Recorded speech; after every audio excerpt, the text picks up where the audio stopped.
From the beginning, Anna tried to ignore the signs. Subtle comments during family dinners, silent glances between Eleanor and her daughters-in-law, invitations that never came when everyone gathered on Cape Cod. Despite her natural elegance and confident voice, she was treated like a decorative object, pretty but out of place. Sean rarely intervened. He had a knack for avoiding conflict by wrapping it in polished silences and diplomatic excuses. For Anna, this became a painful constant. Everything about her seemed too much for that family. Too successful, too ambitious, too outside her lineage. Still, Anna persisted. She sent flowers on anniversaries, gave rare books, and attended every family event, even though she was ignored in the middle of conversation. Her hope was that time would soften the edges of rejection. Meanwhile, her career flourished. Her company organized weddings for magnates, luxury brand launches, even receptions for clients who were friends of Eleanor's. The irony was cruel. These women praised her enthusiastically, unaware that inside the Caldwell mansion, Anna was a shadow in a designer gown. No one told her directly that she didn't belong, but her gestures spoke with a coldness that penetrated to the bone. 5 years after that first presentation at the museum, Anna found herself planning the Caldwell's most important event of the year. Eleanor's 70th birthday party to be held in Rome. A dazzling celebration with more than 150 guests, private orchestra, a dinner designed by a Michelin-starred chef, and direct views of the Colosseum from the terrace of Palazzo Doria. Everything had to be perfect, and as always, Anna took on the planning with relentless professionalism. She oversaw everything from the selection of cutlery to the aroma of the floral arrangements. It was her trademark. But amidst all that perfectionism, something began to crack inside, a subtle restlessness, like a door left unclosed in memory. It was during the early hours of the morning in the hotel suite where they were staying that Anna found the message. Sean had forgotten to log out of his tablet, and the screen was still displaying an open conversation. It took only 3 lines for the world she knew to fragment into silence.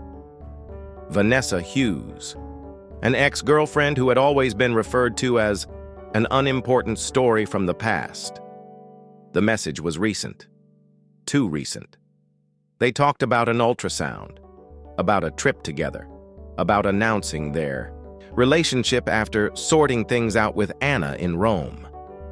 Anna stared at the screen without moving a muscle. She didn't cry. She didn't scream. She just felt her body freeze, as if the room had been filled with cold water and she couldn't come up for air. The next day, Anna said nothing.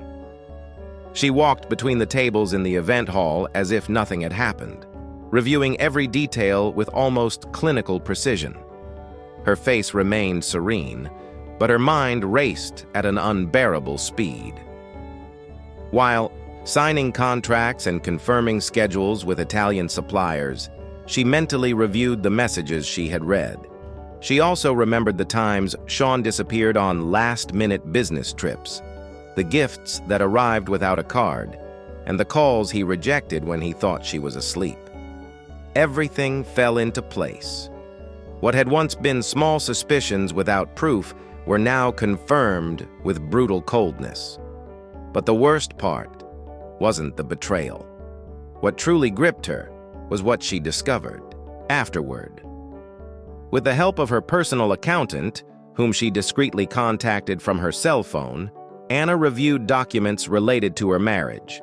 And there she saw everything: hidden financial transactions, transfers of assets from Sean to family accounts, legal protections that left Anna without any financial support. In short, they were setting her up to be discarded without a trace. They weren't just being unfaithful, they were silently stripping her, reducing her to a footnote in the Caldwell's history. Anna understood then that this wasn't just an infidelity, but a meticulously calculated strategy. The plan was clear: used the trip to Rome as the final stage to publicly humiliate her, presenting her as the distant, emotionally unbalanced wife who preferred work to family. Vanessa's message even mentioned that it would be easier for everyone if she decided to step away herself.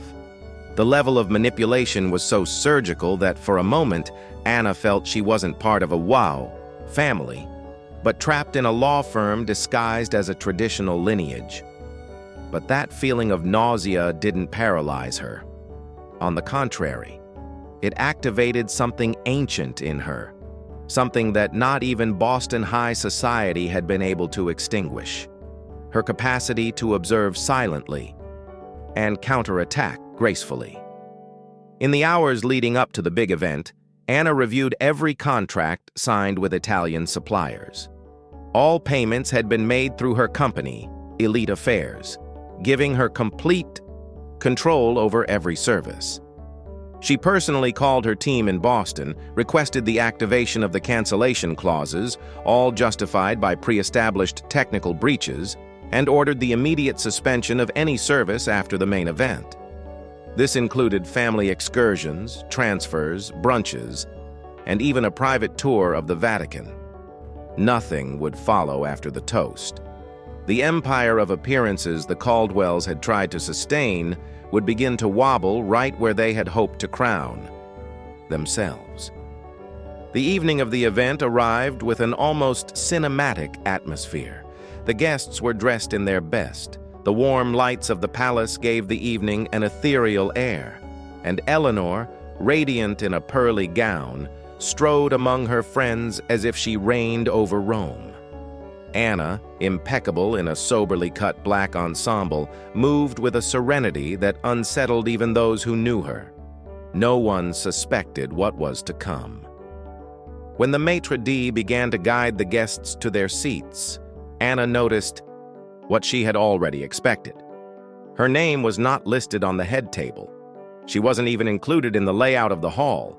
It was a deliberate omission, a public exclusion, planned to make her disappear without a word. But Anna didn't indulge him. She thanked the maitre d' with a smile and, without a single complaint, walked toward the foyer.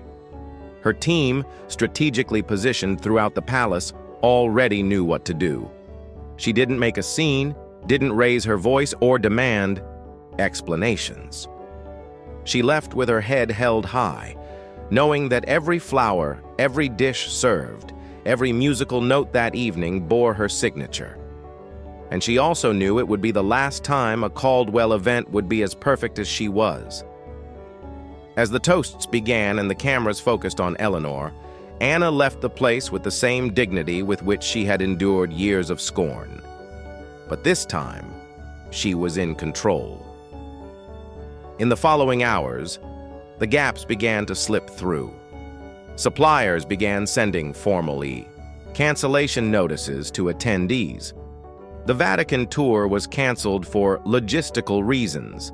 The exclusive brunch overlooking the Tiber River was removed from electronic calendars. Transfer confirmations stopped arriving. Even the private security company, also hired by Anna, withdrew at midnight. Confused guests began asking questions, and while no one had any concrete answers, the murmur that something was wrong began to spread with surgical speed. By dawn, the most anticipated birthday event of the year had been reduced to a toast with awkward after-dinner conversation and frayed egos. Sean tried to contact her several times that night, but Anna didn't respond. Instead, he sent a formal email, copied to his lawyer, notifying him that he had initiated an audit of all the assets acquired during the marriage and that he would demand an explanation for the fund transfers made behind her back. He attached screenshots, notarized documents, and clauses from the prenuptial agreement that no one thought she'd remember. There was no shouting, no scandal, just facts, data, and a meticulous coldness that the Caldwells didn't know how to counter. For the first time, Anna wasn't the elegant woman trying to fit in. She was the strategist closing the board with a move no one saw coming. In the following days, the facade began to publicly crack. One of the event firms affiliated with Elite Affairs and also controlled by Anna issued a statement disassociating itself from future collaborations with the Caldwell family, citing breach of contract and behavior that violated business ethics. Several local Boston media outlets, accustomed to covering the movements of traditional families, began to speculate about the abrupt cancellation of events and the internal tensions that no one had previously dared to mention. Without needing to make a statement, Anna achieved something even more powerful: sowing doubt where there had previously been unanimity. Meanwhile, upon her return to Boston, Anna encountered something unexpected: silence. A silence distinct from that of exclusion. It was a silence that tasted of peace, of recovered space, of the absence of surveillance. She reorganized her schedule, resumed postponed meetings, and received expressions of support from clients who had witnessed her professionalism and now also admired her poise. The Caldwell Mansion, that symbol of power that had once intimidated her, became a mere footnote in her past. There were no tears in her routine, no desire for revenge. Only the awareness of having finally chosen not to ask permission to exist. Eleanor Caldwell, realizing there was no way to reverse the narrative, attempted to contact Anna weeks later. She did so through an assistant, using a carefully neutral tone, offering a friendly meeting to resolve misunderstandings. She also mentioned, with awkwardness dressed in politeness, that there was an opportunity to collaborate on a family philanthropic event. Anna read the message in her pale-walled office overlooking the Charles River and felt neither anger nor desire to respond. Her power no longer depended on accepting or declining such invitations. She simply ignored it.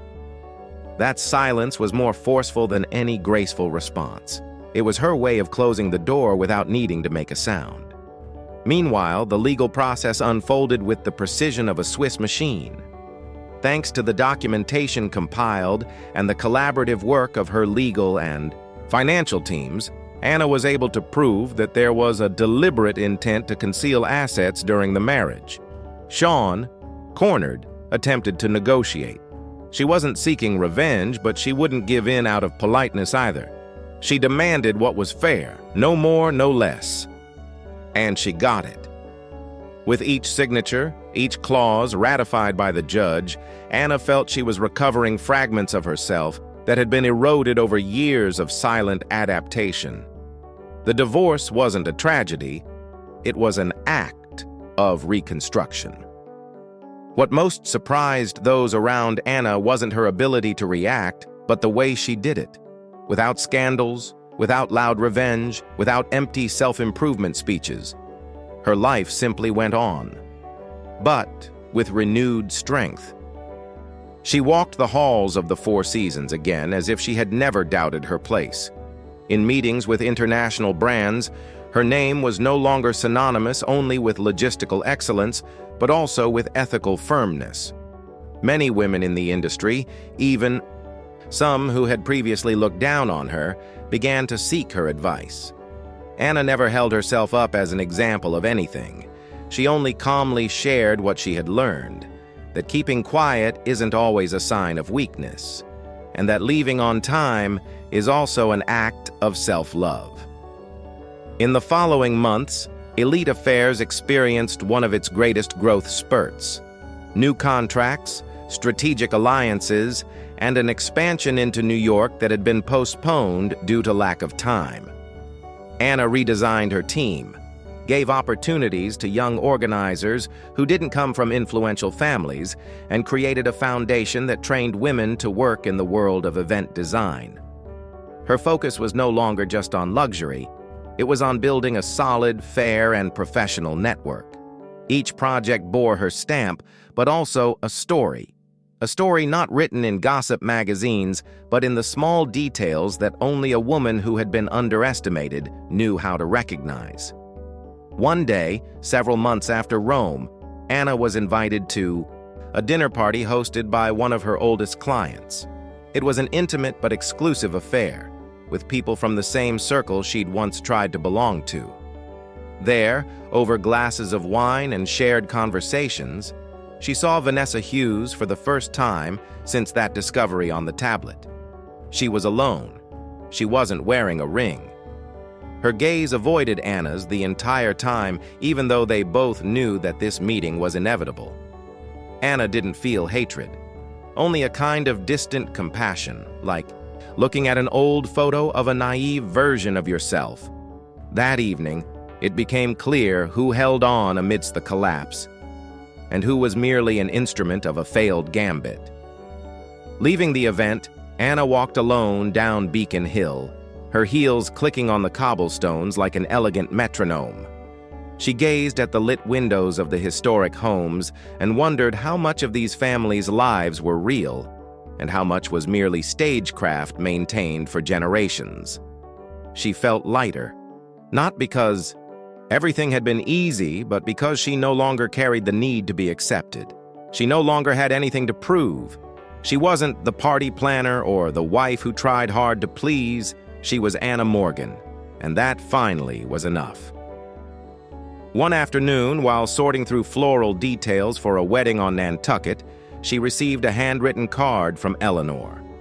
No letterhead, no formal sender, just her name written in cursive blue ink. It read, "You will never understand my reasons, but I admit I underestimated your character. If you ever decide to forgive, I will be here." Anna calmly closed the card. She felt no relief, nor resentment, only a silent certainty. Eleanor wasn't asking for forgiveness, she was asking for salvation. But she wasn't the one in charge of granting it. What Eleanor had never destroyed was marriage. It was the idea of belonging that Anna had so painstakingly sought, and there was nothing to rebuild there anymore. That night, upon returning to her apartment, overlooking the river, she lit a jasmine candle and poured herself a glass of white wine. She opened her notebook, the one where she wrote ideas for future events, but also random thoughts. On the last page, she scribbled a sentence without much pretense. What seemed like loss was freedom in disguise. She read it softly. She liked it. She didn't know if she would ever write a book, but if she did, she wanted to start with that line. She closed the notebook, turned off her phone, and looked at the illuminated city as if she had just arrived there for the first time. In reality, inside, it was her first day. Over time, the scars stopped burning. They didn't disappear. They never do completely. But they were no longer open wounds. They were marks of a history lived with open eyes, without romanticism or embellishment. Anna began to value the silences, the pauses, the mornings, without imposed expectations. She allowed herself days without makeup, Sundays without meetings, lunches without phones. What had once been a life orchestrated to the millimeter became a freer symphony, more her own. And although she was still meticulous in her work, she no longer did it to prove anything to anyone. She did it because she loved creating beauty, even after having endured so much ugliness. Every so often, an acquaintance would ask her how she'd managed to maintain her composure, how she hadn't lost control. Anna would respond with the same phrase. The hardest thing wasn't leaving, it was deciding I didn't want to go back. And when they called her brave, she would smile humbly. But inside, she'd think of all the times she'd cried in other people's bathrooms, pretended to be fine at unbearable dinners, and blamed herself for not being enough. Courage, she'd learned, isn't built in a day or measured in grand gestures. It's forged in every silence one chooses not to break, in every step taken without witnesses. One Saturday morning, while organizing a couple's photo shoot at the Boston Public Library, she received an unexpected message from a young planner just starting out in the field. It read, "Thank you for showing me that you can be strong without losing elegance." Anna stared at those words longer than necessary. They moved her. Not because she was seeking admiration, but because without intending to, she had become a reference for other women. The very thing she had tried to hide for years, her origins, her independent nature, her strong sensitivity, was now precisely what made her an inspiration. That same afternoon, she visited her younger sister, Claire, with whom she hadn't spoken much during their marriage. They had been distant, more due to context than conflict, but the reunion was natural, fluid, as if they had never been apart. Over tea in Claire's kitchen, surrounded by books and plants, they spoke for the first time about what Anna had experienced, without embellishment, without euphemisms. Claire cried. Anna didn't. Not because it didn't hurt, but because in that moment she understood that she was complete. She no longer needed anyone else to approve her version of events. Finally, her story belonged to her. As time passed, the Caldwell names began to disappear from headlines and important conversations. The family fortune, once a symbol of untouchability, vanished in quiet lawsuits and discreet adjustments. Anna didn't follow the matter closely, but the news came in. There was no rancor in her, only a distant sense of natural justice. What is built on contempt, sooner or later, ends up collapsing. And although she sometimes heard whispers about Eleanor trying to regain influence in social circles, for Anna, it was merely a faint echo that no longer held any weight in her world. A year after that night in Rome, Anna organized her own charity event, this time on behalf of her Foundation for Women Entrepreneurs. The evening was simple, elegant, without pomp or fireworks, but every detail spoke of transformation. From the dim lights to the stories shared by women who, like her, had had to rebuild themselves in silence. When she took the microphone at the end of the evening, she didn't talk about her story. She talked about beginnings, about decisions made alone, about how sometimes you have to lose everything to hear yourself for the first time. And when it ended, there was no thunderous applause, just a warm silence, the kind that says, "We understand." After that event, Anna walked home in a gentle drizzle. She didn't take a private car or request a luxury ride. She just walked. With her heels in one hand and her coat folded over her arm, she felt for the first time in a long time that she didn't have to get anywhere, because she was already where she wanted to be. There were no crowds, no cameras, no grandiloquent speeches. Just her, the sound of her footsteps, and the serene certainty that she had rebuilt her life from the ruins. And she had done so without ceasing to be who she was, without becoming something she didn't recognize when she looked in the mirror. That day didn't end with a grand revelation, nor with an epic closing line. It ended with a warm bath, a playlist of smooth jazz, and a new notebook on her desk. On the first page, she wrote a single word: beginning. Not new beginning, not rebirth. Just that. Because she'd realized it wasn't about starting over, but about starting differently, with different rules, with different priorities, and above all, with a different voice. One that didn't need to turn up the volume to be heard. Anna Morgan finally no longer lived to fit into any mold.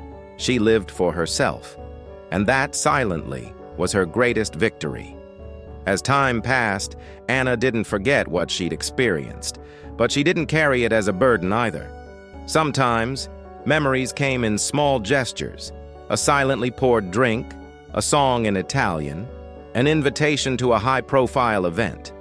They no longer hurt. They were merely signs of how far she'd come. She didn't need explanations or belated apologies. What had once been a wound was now a firm scar, one that reminded her that no one, no matter how rich or wealthy her family name was, can define the worth of a woman who knows who she is. Anna didn't seek justice in others.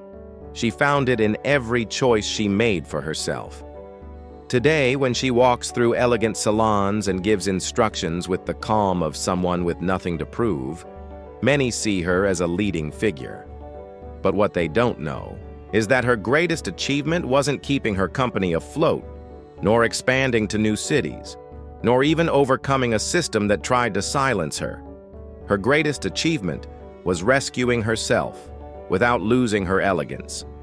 She learned that sometimes the only way to win is to leave without looking back, and that true belonging isn't found at an assigned table, but in the seat one chooses to occupy.